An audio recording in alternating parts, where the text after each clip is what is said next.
Hola, my name is Christine Richards. I'm your child's Spanish B teacher this year.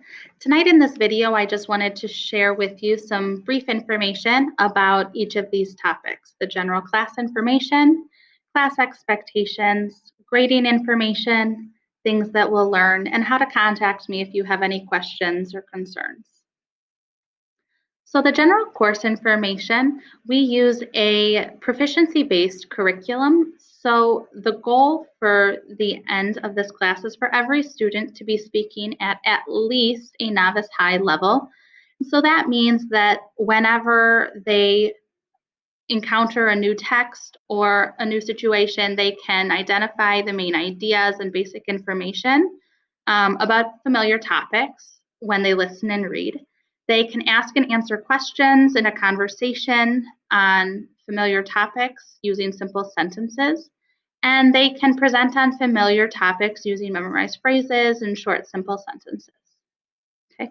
So there are also some class materials that are important for your student to have every day.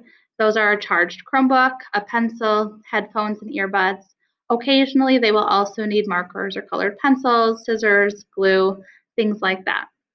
In this class, we use Schoology to share information. I will share resources and agendas via Schoology, and your student will use Schoology to turn in their work as well as look for feedback on their work and see things that have been completed. There's also some features such as discussion posts and things like that that we'll use.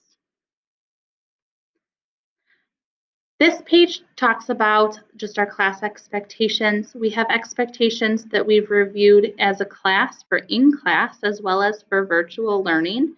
The most important things are just that students are respectful to their peers, to me, to the learning environment, as well as they're responsible for their learning and their participation in class every day.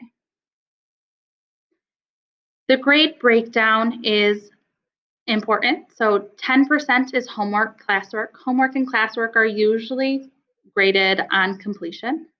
20% is for quizzes and projects. These are like formal learning checks throughout the class and throughout a unit. And 70% are summative assessments. So those usually take place at the end of the learning, at the end of each unit.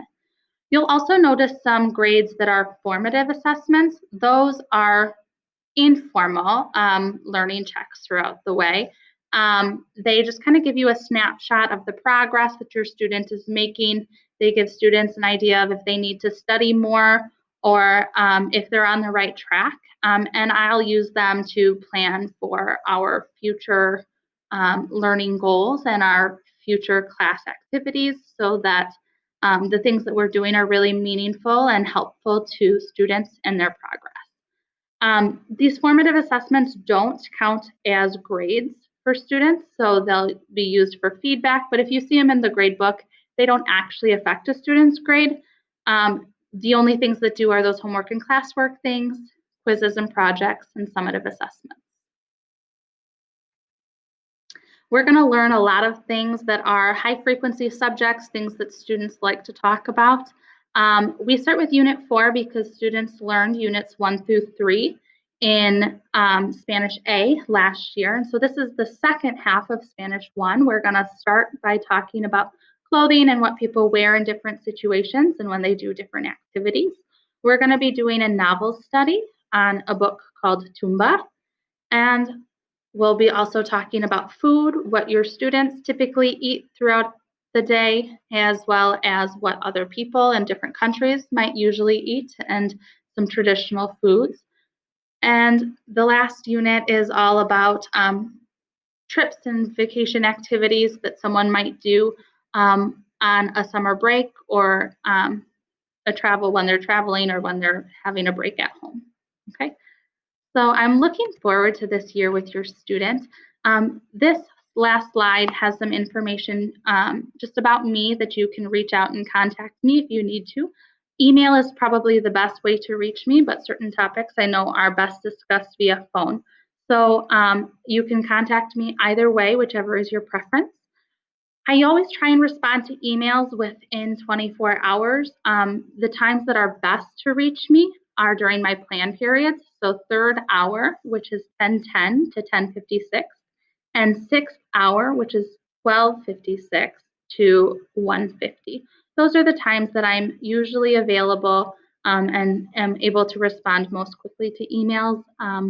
So always reach out to me and I will do my best to respond to you within those times and within 24 hours for sure.